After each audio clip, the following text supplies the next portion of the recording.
જે કરવાનું હતું તે રહી ગયું. એક શ્રીમંતના બંગલામાં આગ લાગી. કેટલાક લોકો ત્યાં આવી ગયા. બંબાવાળા આવી પહોંચ્યા.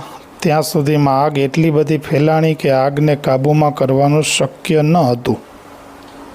આડોશી પાડોશી બધા ભેગા થઈ ગયા. જેટલી બચે તેટલી ચીજો બચાવવા પ્રયાસ કરતા હતા.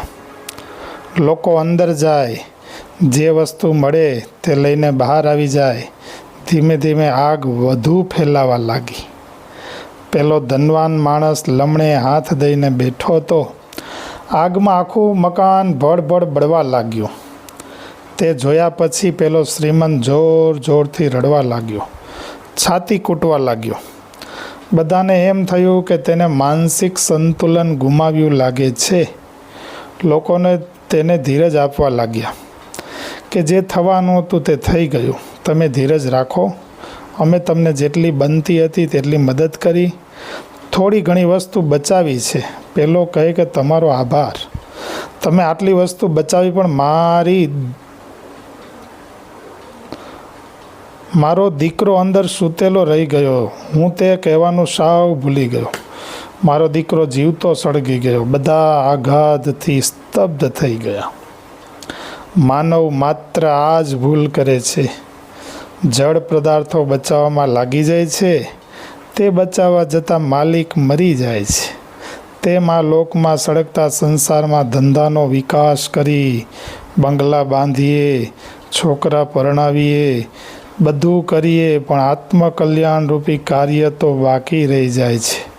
મૂળ કરવાનું હતું તે રહી જાય તો તે છોકરો ભૂલી જવા જેવું જ થયું ને. માટે સંસાર વ્યવહારનું કામ કરતાં કરતાં આત્મકલ્યાણનું કામ ક્યારેય ભૂલવું ન જોઈએ.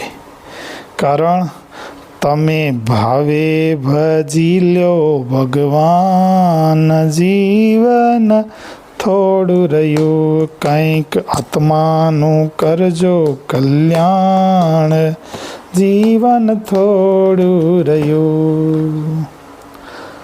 તે દીધેલ કોલ તે ભૂલી ગયા, જૂઠી માયાના મોહમાં ગેલા થયા. ચેતો ચેતો શું ભૂલ્યા છો ભાન, જીવન થોડું રહ્યું, તમે ભાવે ભજી લો ભગવાન, જીવન થોડું રહ્યું. કરવાનું બાકી ન રહી જાય.